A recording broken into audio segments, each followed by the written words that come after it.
Mimi nitoe baadhi ya ushauri kwenye baraza hili, japokuwa ni baraza langu la kwanza kuhudhuria. Niseme maneno machache ambayo yanatulenga moja kwa moja kupitia wakuu wa idara na madiwani wetu kama Wanaileje, ambao sisi tumepewa jukumu la kusimamia wananchi wetu katika wilaya hii ya Ileje. Kwa wasionifahamu, mimi naitwa Ana Joram Gidaria, ni DC wa Ileje. Mheshimiwa Mwenyekiti, naomba niende kwenye maeneo machache ambayo mimi nayaona, lakini nitoe kama ushauri kwa baraza hili. Mheshimiwa Mwenyekiti, inaweza isiwe agizo, lakini iwe ushauri ambao unaweza ukatusaidia. Mheshimiwa Mwenyekiti, ni kweli swala la miradi katika halmashauri hii ina tatizo. Lakini nirudi kwetu sisi madiwani katika kutekeleza majukumu yetu. Diwani ni mtu ambaye ni wa ngazi ya mwisho katika jamii yetu, ambao katika wale ambao tunategemea kwamba miradi yetu mingi kwa sasa iko kwenye ngazi ya vijiji na kata. Ni vyema sasa basi madiwani mkasimama kwenye mstari mmoja katika kutekeleza majukumu yenu ya kiudiwani. Mifano ni kwamba miradi hii yote inayotekelezwa, Mheshimiwa Mwenyekiti, yamekuwa na mkanganyiko pia. Ukiangalia kama mtu mzima, unaona kuna maeneo ambayo madiwani wetu moja kwa moja pia mnatuangusha. Kwa mimi ni waase, nendeni mkasimamie miradi katika maeneo yetu. Diwani, ni wajibu wako kujua mradi unaotekelezwa katika kijiji chako, katika vijiji vyako. Lakini pia ni wajibu wako kujua pesa zilizoletwa, hata kama hazikuletwa kwa awamu. Lakini pia ni kazi yako wewe kama diwani kwenda kwa wenye viti wako wa vijiji, kufanya mikutano ya hadhara na vijiji vyako, kwenda kueleza kwamba ni nini kinachoendelea katika kata yako na vijiji vyako. Lakini haimaanishi ukitoka hapo ni mwisho. Lakini pia uende paka kwenye vitongoji, na ikibidi wahusisheni na wale mabalozi wa nyumba 10, kwa sababu tunapozungumzia nguvu za wananchi, tunazungumzia ni wale watu wanaotokana na balozi zetu, ndio wanaokuja kwenye nguvu kazi ya taifa letu katika kuchangia maendeleo ya miradi. Naomba niwaase katika hili kwamba waheshimiwa madiwani, tusaidiane katika kunyanyua halmashauri yetu. Tusaidiane katika kunyanyua mapato ya halmashauri. Maeneo mengi nimeona, Mheshimiwa Mwenyekiti, katika kuzunguka tunalegalega kwenye maeneo yetu katika ukusanyaji wa mapato. Tuende tukasimamia mapato, lakini pia katika utekelezaji wa miradi, mapato ya ndani ni kazi yetu sisi. Na ndugu zangu madiwani, pamoja na kuwa serikali inaleta hela, serikali pia inaangalia sisi madiwani tumesimamiaje mapato yetu ya ndani. Na kazi ya mapato ya ndani ni pamoja na kutusaidia katika ile miradi ambayo kuna miradi mingine ni ya lazima. Mfano mzuri, Ileje tuna upungufu wa madarasa maboma 32 kwa mwaka wa 2021-22, kwa maana ya watoto wanaoingia form 1. Sasa kama hatutakuwa na msimamo wa thabiti katika ukusanyaji wa mapato ya ndani katika vijiji vyetu na kata zetu, na serikali haitegemei kuleta pesa.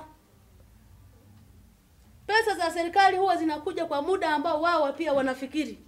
Lakini mtaji tulio nao sisi ni huwa kukusanya mapato yetu ya ndani, lakini pia kuendeleza mahusiano mazuri na wananchi wetu ili tutekeleze miradi. Kwa hiyo swala la ukusanyaji wa mapato, Mheshimiwa madiwani, yanatulenga moja kwa moja. Pamoja na kuwa tuna timu yetu ya halmashauri inayokusanya mapato, tuzingatie hilo, tushikamane katika maendeleo ya Wanaileje.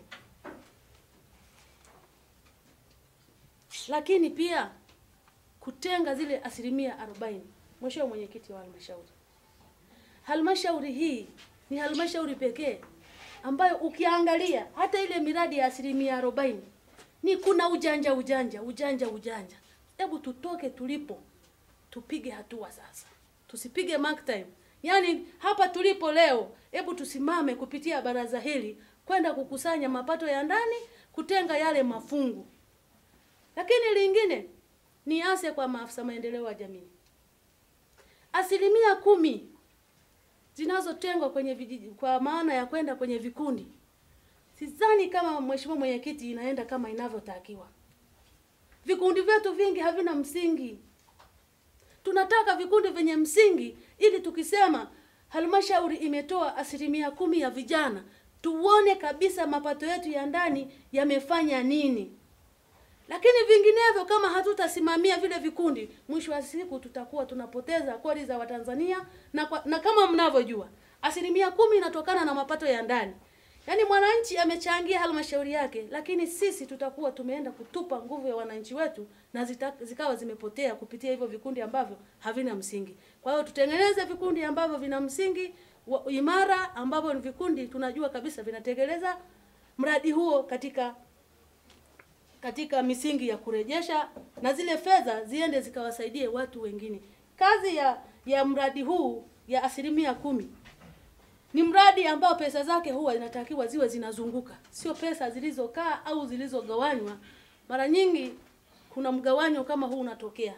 Kwa hiyo hili moja kwa moja litakuwa linawahusu pia na mkurugenzi wetu, kwamba mkurugenzi kuna shida. Hili shida nafikiri ukifuatilia utabaini maana baadhi ya maeneo. Kuna miradi ipo kwenye orodha, lakini ukienda kwenye misingi ya vikundi hatuna vikundi vyenye misingi. Pesa ni inatakiwa itengwe kila mwezi. Kila mwezi. Tukipata shilingi 2 wewe gawanya. Tukipata shilingi 10 wewe upeleka. Na hili lisiingiliane na matumizi mengine ya kawaida, wala haihusiani na matumizi ya dharura.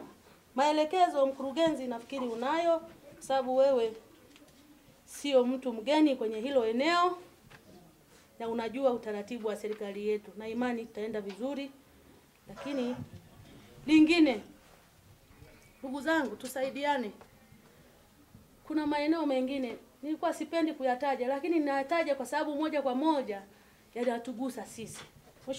Mheshimiwa mwenyekiti na mkurugenzi, kuna issue ya beria ambazo tunazotumia kukusanyia ushuru wetu. Waheshimiwa madiwani kwenye maeneo yenu, tupeni taarifa za uhalisia ambayo inakizi maelezo. Kuna maeneo taarifa hazikizi maelezo. Tuwe viongozi ambao ni smart, tusiwe viongozi ambao mna taarifa zenye mkanganyiko ambazo zinaweza labda nikareta zenye element vikauchonganishi fulani kati ya sisi kama viongozi. Hatutegemei hivyo. Tunataka mkasimamie. Kama kuna jambo limeelekezwa, mkurugenzi yupo, ofisi ya DC ipo, mwenyekiti pia yupo, na wakuu wa idara wapo. Tushirikiane kupitia haya. Lakini wakati mwingine inaweza ikatokea jambo linaletwa moja kwa moja kutoka ngazi fulani, alafu wewe ambao umevuka hapa katikati hujui. Inaenda moja kwa moja kwamba labda kuna jambo limetokea, kuna kitu kimeondolewa hapa. Kwa mfano beria yetu ya Mbebe. Beria ile tulishauriwa muda mrefu kwamba beria iko kwenye kona. Lakini mwisho wa siku mtu anapiga simu anakwambia tumeambiwa tuondoe hiyo beria, watu watano ndio umeshaichukua. Ule ni uchonganishi. Ni kweli beria ile mkurugenzi ukienda kuiangalia utaiona. Kwa wanaopita njia hii wanajua. Ile beria iko kwenye kona. Lakini pia kama barabara imejengwa, kuna utaratibu mkurugenzi anajua. Hata jana tumeshauriana. Bahati nzuri umekuja, wewe ni mgeni lakini hukuonyesha ugeni kwenye maeneo yako, tumeshirikiana. Vitu kama hivi tuulize wataalamu nini inayotakiwa. Kisheria barabara ikishakuwa na lami, haitakiwi uwekwe beria katikati ya barabara. Unatakiwa utengeneze diversion ambayo itasaidia yale magari yako unayoyakagua wewe yanapakupaki, ili kuwe na uhuru wa magari mengine ambayo hayahitaji ukaguzi yapite. Lengo ni kujenga kwa pamoja. Mkurugenzi ni mtu anayesimamia halmashauri. Lakini mkurugenzi sio punda wa kubeba mizigo yenu wakuu wa idara. Kila mtu awajibike kwa nafasi yake. Kila mtu awajibike kumsaidia huyu anayewasimamia. Lakini wakati mwingine tunahitaji taarifa, mkurugenzi anahangaika. Lakini pia kuwe na maelezo ambayo ni smart katika kila jambo ambalo linahitaji ufafanuzi. Kwa sababu ofisi zetu zinaishi na kumbukumbu. Kwa hiyo tuwe na utaratibu huo. Kama hakuna utaratibu huo, basi kuanzia leo tuanze. Mkurugenzi wetu amekuja ni mgeni. Ni mgeni wa jina, ni mgeni wa eneo, lakini sio mgeni wa kazi ya wakurugenzi. Sasa isifike mahali na yeye mkamwangusha. Hebu tusiangushane kwenye haya mambo. Tuendeshe halmashauri hii. Basi kama Mungu atakavyotujalia, angalau watu waseme sasa ileje ya mwaka jana sio ileje ya sasa. Ileje ya sasa ni ileje iliyoelimika kimaendeleo, kiuchumi, kiafya na watu wake. Mambo mengine ni ya kiubinadamu. Kama viongozi lazima mbebeane. Kubebeana ndio maisha yetu ya huku duniani. Ndio maana hata mahakamani ikitokea kesi ya aliyeua, pia kuna baraza linalosikiliza yale mashauri. Lengo wanataka kuona namna ya kuharmonize ile hali iliyoko. Sasa sisi wakati wote tusio watu wa kulaumu. Lakini pia ni washauri. Kuna mambo yanayotokea hasa madiwani kwenye kata zetu. Tusiwe watu wa kulalamika mapema wakati sisi hatujatekeleza wajibu wetu na hatujatimiza inavyopasa. Anza wewe kwanza, ikishindikana umeshafanya hatua zako, sasa tushirikishane huku kwenye hizi ngazi zingine, alafu sasa tuone kwamba hii jambo limeshindikana. Wakati mwingine ni vitu ambavyo ni vidogo vidogo, hasa kwenye changamoto na kero za wananchi. Diwani upo, wananchi wako wana mambo fulani, kuna kero nyingi, wanateseka, labda kuna jambo lipo, lakini diwani unaona ni kitu cha kawaida. Lakini mbaya zaidi unaona ni la kiserikali, wakati serikali ni wewe diwani. Chama imekuweka wewe kama diwani kwamba wewe nenda, wewe nenda wa chama, nenda kule serikalini mkasaidiane. Kama mimi nilivyotumwa, ndio maana mkurugenzi yupo na mimi nipo. Unafikiri mkurugenzi angeweza tu kuwa DC, akawa mkurugenzi pia. Na mimi nikawa DC, lakini nikawa mkurugenzi. Lakini kwa sababu ya manufaa na mafanikio makubwa ambayo serikali yetu imeiona, ndio maana kaletwa DC na wakuu wa idara wapo na madiwani ninyi mpo. Na mnapofanya hivyo, mtakuwa pia mmekisaidia chama, lakini na serikali yake. Kwa sababu sisi hatuna serikali ya chama kingine, tuna serikali ya Chama cha Mapinduzi. Hasa ninyi ndio watu mnaotokana na chama. Kwa hiyo hamkuja hapa kwa bahati mbaya.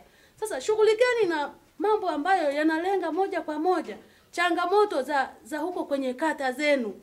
Tengenezeni, fikikeni, madiwani wengine hamfikiki. Mtu anakuambia mimi diwani nimemwona mara moja tu. Sasa utakuwa diwani gani ulioonekana mara moja tu kwenye maeneo yako? Tufikike, tutengeneze utaratibu wa kufikika.